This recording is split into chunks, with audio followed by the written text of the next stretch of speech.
right, welcome back to Restorative Movement Training. We've got Coach Taylor returning as well as Vacation Mode Fit Dad. John, how's your trip going so far? So everything's good, man. I'm at dating point with the kids. I kind of took a little side step to the side. I told my wife to watch the kids so I can kind of jump on this podcast and drop some bombs. Looks like you've got your bourbon drinking hat on. Need to throw some shades on. Be good. And Taylor, how was your 500-mile run today? Oh, my God. Your run. Oh, it was beautiful, man. Beautiful. Yeah. How's your pace improving? Damn. Yeah, no, it was good. Thank you. It was good. Oh, all right. It's getting there. It's getting there. Yeah. All right. Guess we got a little bit of a lag issue, so bear with us today. Anyways, for today's topic, we're going to be discussing how to transition your fitness regimen from most of the people's summer pursuits, which is typically achieving that like six-pack bod and looking good for the beach, versus going into more of the fall when you start preparing for all of the holidays that are going to be coming up.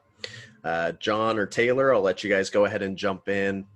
Just discuss, how you are personally transitioning your fitness regimen and what advice you give your clients for adapting their goals. Yeah, so I'll start. So typically for the Beachbody summer season, you're obviously going to, do more of an anaerobic approach endurance approach with your fitness. You're going to limit your carbs so it can look good for the ladies. I'm married, by the way, so that doesn't really work for me. But anyhow, you still gotta look good in the marriage, man. I mean. So transitioning into the fall and the winter. So we're still going to adopt that bodybuilding approach because fitness revolves around like muscle retention. So this is where you want to increase your carb intake. We're not going to have our shirts off as often, even though for most of us, well, for me at least, I live in SoCal. I know the three of us live in SoCal. So our shirts might come off more often than not.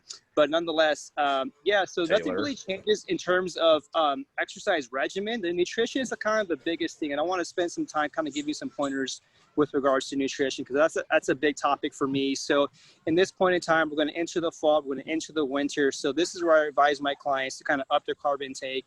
And what I mean by upping their carb intake, I'm very simplistic. I kind of adopt the precision nutrition, the hand measurement protocol. So basically, instead of going from one serving of starch, which is basically a cup of your hand, we're going to go 3 servings per meal.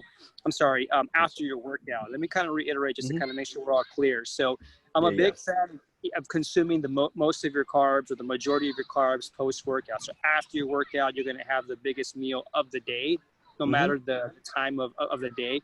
So this is where I want to make sure that my clients are consuming most of their carbs, even greater than right now, because again, the cutting season is kind of going to the end. So I want to make sure our carbs are coming in pretty heavy now because we want to maintain that muscle retention. But in terms of exercise selection and how I design my programs for my clients, it doesn't really change too much except for the actual total volume. And for those of you who are not really sure what volume means, it's pretty complex. So it could mean 5 sets of 5. It could mean 7 sets of 5. It just means the total amount of work that you're doing per exercise selection. So, I may increase that because my goal with my clients is always to increase lean muscle tissue, which is great for testosterone levels. It's great for longevity, blah, blah, blah, blah. So I want to make sure I maintain that. So I want my clients to really, again, I'm tying this into the season, is we won't have our shirts off. So it's okay if we're increasing body fat. My clients will reduce it, when it gets warmer again, but I really want to push hard for that. But in terms of nutrition, I want to make sure that they're upping their carb intake. So that's the kind of the biggest area of my focus with my clients. And the carbs, you guys, for the record, it can come from many awesome sources: beans, lentils, yams, brown rice, white rice. I'm not very partial. Get your Dave's Killer Bread in there. Yeah, Dave's Killer Bread. I love their white bread. It's absolutely phenomenal. So, just giving my clients a variety of the carb sources, because again, when it's summertime, my clients come to me and they say, hey, I have a vacation that I'm going to go to. So we're going to restrict the carbohydrates temporarily. So we're obviously reducing some of the heavy starches, the dense carbohydrates. So now this is the time to kind of replenish that, focus on muscle growth and whatnot. So. Yeah, man, that's awesome. And I think you definitely covered a lot of the different reasonings behind why you're wanting to make that transition. And then it's like, just the simplicity of the fact that people do need to transition, right? even if you want to look good year round, you can't keep doing the same stuff over and over and over again because your body adapts to it.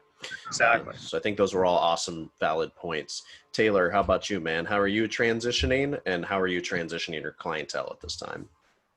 Got it. So before I start, is the connection better? Am I still lagging, or are we good? Literally, as soon as you said that, it lagged just a little bit. But go ahead, have at it, man. and All right, we'll jump in where we can. For sure, I will make it work for sure. So in regards to myself, you know, coming from that bodybuilding background, I'm a big fan of bulking and shredding season.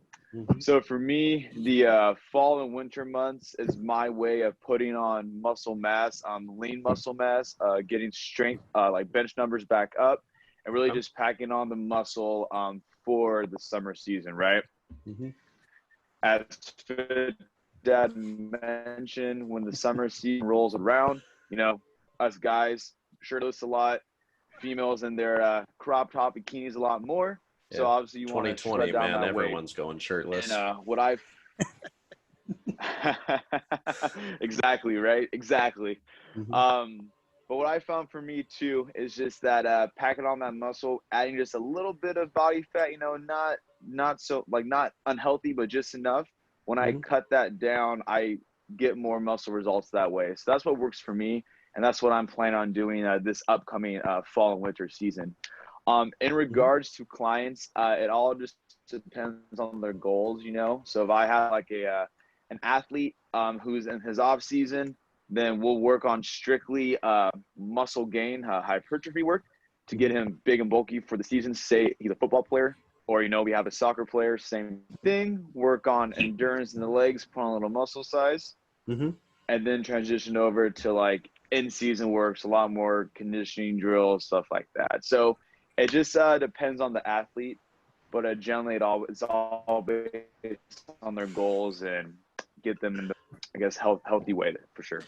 Awesome, man. So for your bulking, you can, bro, for your bulking season transition, how is that going to impact your 10-mile runs? Ooh, good question. Yeah, you know, I'm still trying to. Yeah, it's an excellent question. I'm still trying to figure out myself, to be honest.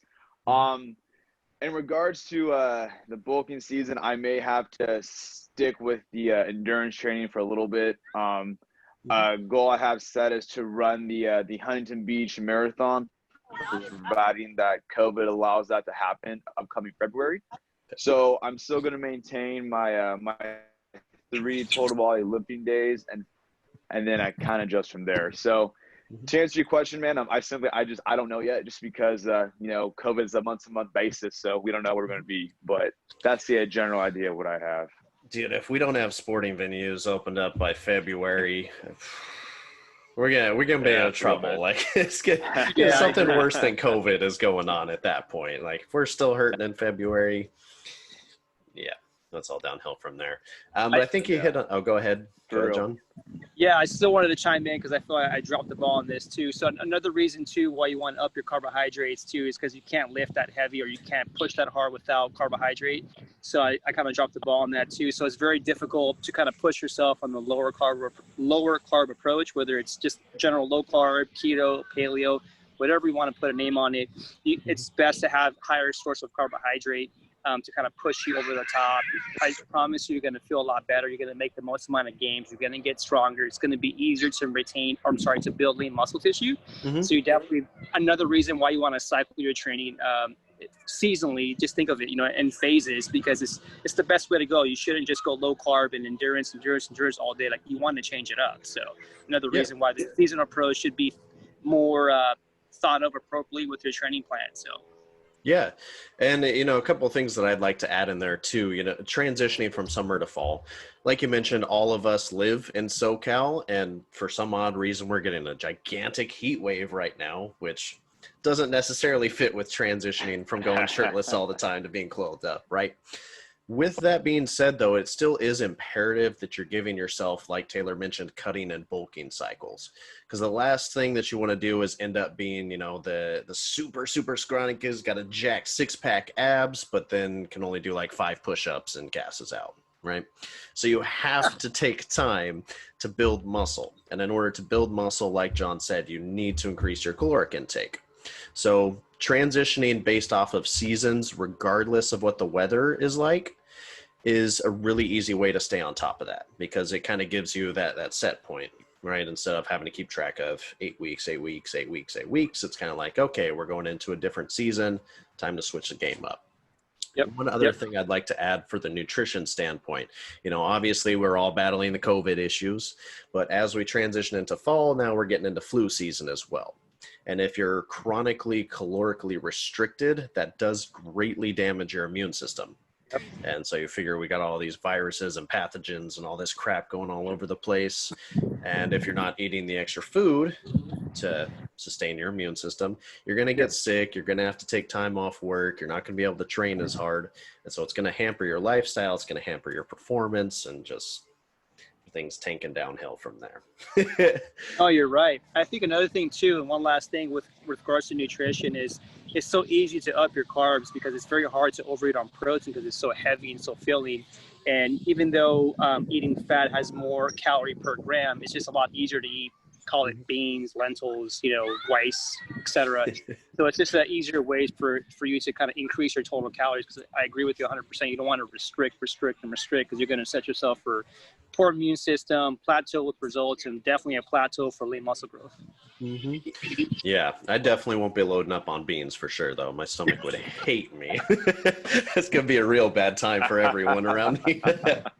But yeah, and for myself personally, for my transition, I'm actually going to be holding off until after about October. I've got a jiu-jitsu tournament that I could possibly enter in October if I'm able to cut about 15 to 17 pounds. So continue my weight cut for a little bit longer, see if I can get lighter. If so, going to go compete, and then we'll kind of reassess and adjust from there. But dude, if I may, I want to share a quick 60-second story with regards to beans. So, yes. So my parents, growing up as a kid, we ate beans and rice literally every single day when I was a kid. Like, I'm not even joking. Every single day, breakfast, lunch, and dinner. Mm-hmm. And so I hardly touch beans. I swear to you, I just will opt out for like another option. Nothing against beans, but I've ate it so much as a kid growing up that that's all we had. So just the sight of beans, it's not that it's disgusting, but in my mind, I'm like, dude, I had so much. Like, I don't even want to look at you right now. Yep. That's how I am with eggs, dude. It's just like, oh my God, eggs and chicken. You have, especially when you initially transition into fitness and you don't know what the heck you're doing, you just slamming down eggs and chicken all day, every day. Yeah. Oh my gosh. Like, if I even see scrambled eggs, it's like, for real. All right, this is gonna be rough. All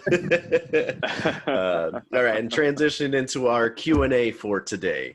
Got a real good one for this, and that is biggest fitness industry pet peeves.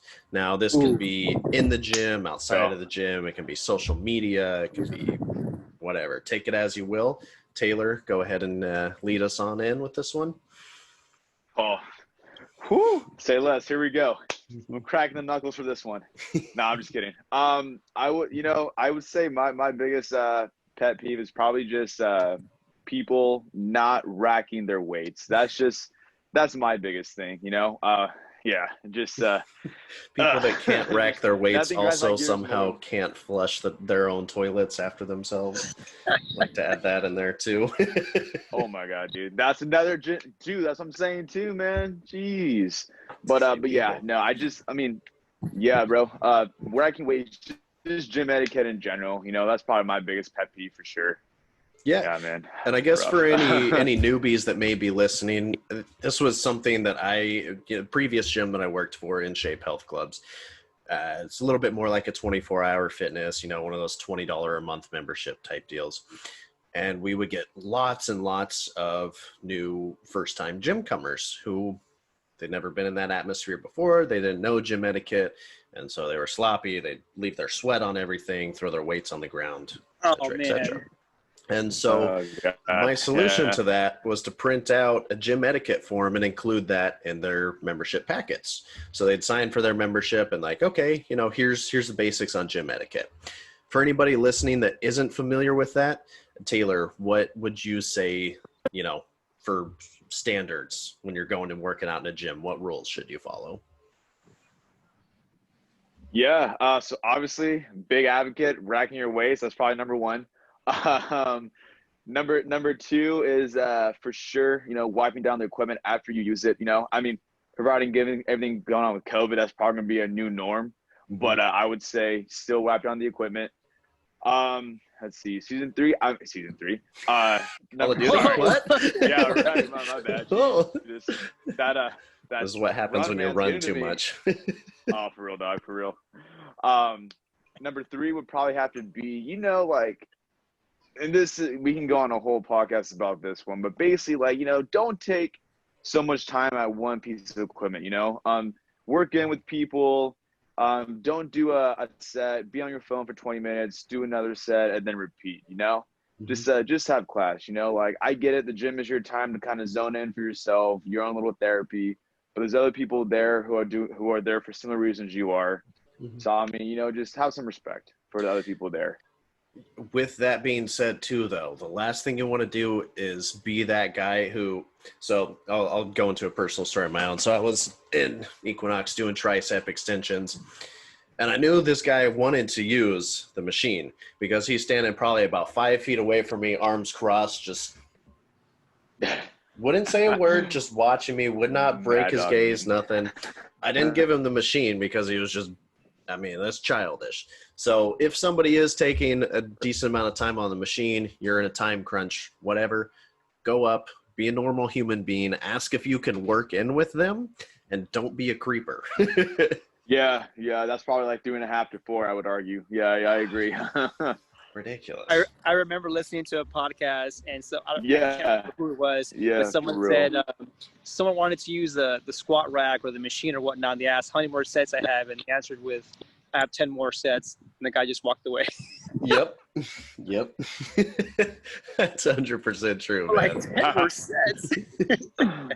Dude, that happened to Chad when he was doing his Olympic lifting training. Jesus. Which Olympic lifting, as you know, John, it takes some freaking time if you're drilling it.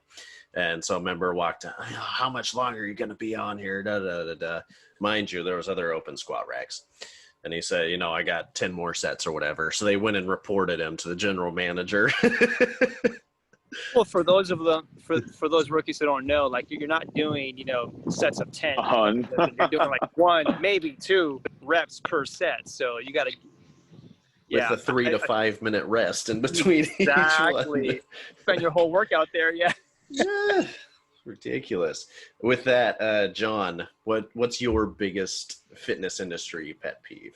Oh man, I got a lot, but the one that sticks out the most is probably counting calories. I mean, that's one that really sticks out like a sore thumb. Mm-hmm. I think in general, we're talking about normal people. We're not talking about like, gym junkies and people who already like have everything dialed in, but like counting calories can be such a pitfall because people get confused between losing weight versus being healthy when losing weight, if that makes sense. So I think people get caught up with what only has 120 calories. Like, yeah, but if you're just having, 100 calorie of those small Oreo cookies, what do you really think that's going to assist you with fat loss or health longevity, right? I just think that the manufacturing industry did a terrific job, like using the the calorie approach to kind of increase your sales, to say, hey, it's only 100 calories. But I think there's a lot of things that we can talk about with that. I'll just go over two big points. Number one is just sticking with Oreo cookies because I'm getting a little hungry. When you're consuming 100 calories of Oreo cookies, even though the package is small and it's 100 calories, yeah, you can get results, but it's not going to help you with health. But the biggest thing I tell my clients and I educate people with is you're going to be hungry in 10 minutes. So regardless of what you think it's going to help you with, you're going to get hungry, you're going to feel miserable, and you're going to be back to square one, and you're going to be in that miserable position where you're going to be hungry again. And at this time, your willpower is probably not going to save you. Does that make sense? So I hate the concept. You can get results. There's so many, maybe we can talk about that a further podcast, but in terms of health, like, come on, you guys, like, let's think of it from a health perspective. Counting calories isn't the way to go. It cannot be that simple. I mean, even though there's multiple equations out there, there's numerous equations out there to calculate, what your body needs on a daily basis, but I mean, come on, you guys. We know our bodies don't run on mathematics. I mean, we're human beings. We evolve. There's different circumstances. We're stressed. We're not stressed. You worked out. You didn't work out. There's a lot of moving parts that's going to affect your nutrition. And counting calories is the worst.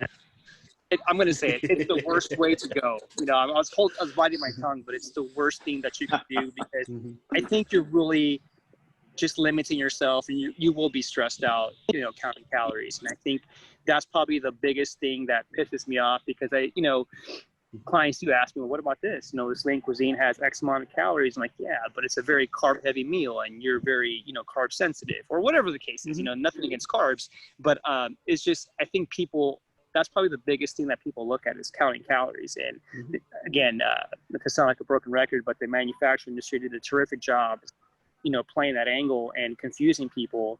And if it was that simple to count calories, I promise you, you know, I would be bankrupt and you know, homeless because, you know, it's not that easy. You know, there's a lot of moving parts. It's not that simple. You know, you can't just count calories to improve your health and lose weight. It's more sophisticated than that.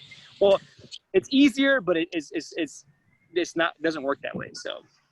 Yeah, it's, you know, and I'll preface this by saying that, you know, personally, I am a huge fan of calorie counting. I think it really comes down a lot of times to a client's personality and a client's overall goals, right? Yep. And you definitely were 100% right in that it can be very difficult to nail down the exact amount of calories to consume. One of the recent studies by, I believe Bill Campbell shared it on Instagram, but they were discussing like the metabolic range and how your maintenance calories typically lie in about a 500 calorie range, right? So it's not like, you know, 2,500 calories is your maintenance, eat 2,000 to lose weight. It's like, well, your maintenance could be between 2,200 and 2,700, and we have to eat around this much to find out where you lose weight, where you don't lose weight, et cetera, et cetera.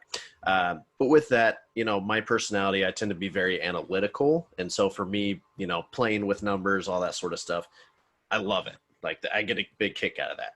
But I also have plenty of clients to where if I tell them like, hey, you know, eat 1,200 calories, their whole day is just going to be a panic-filled nightmare of like, oh, whoops, of, oh my gosh, I want to go eat In-N-Out, but I only have 500 calories left and this, that, and the other.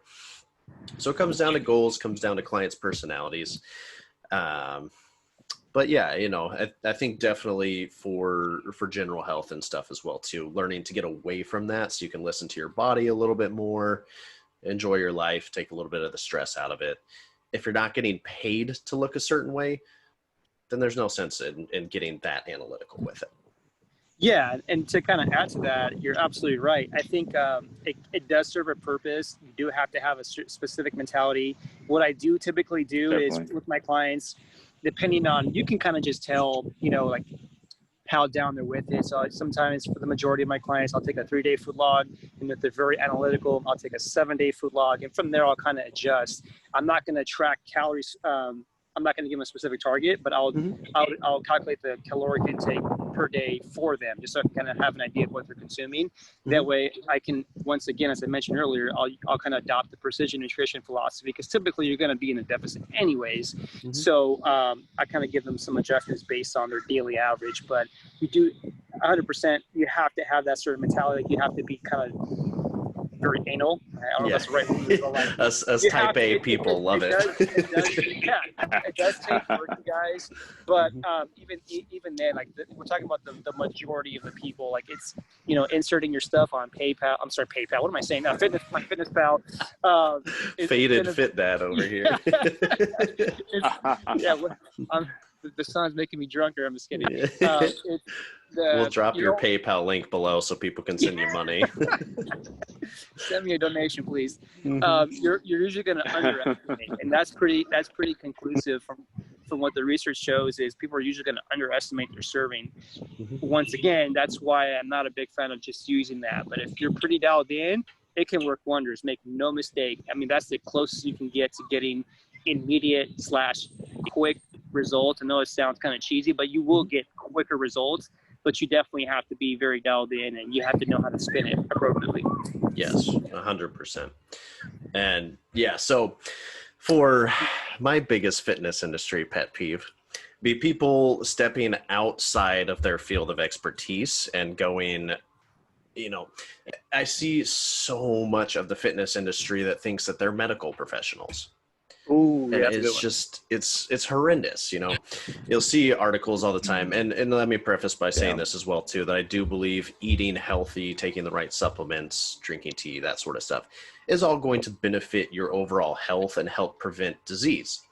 With that being said, you are not going to cure cancer by eating grapes or drinking celery juice, or it's just it kills me, man. I don't know if you guys see this as much as I do, but so many fitness professionals take it upon themselves to attack the medical industry.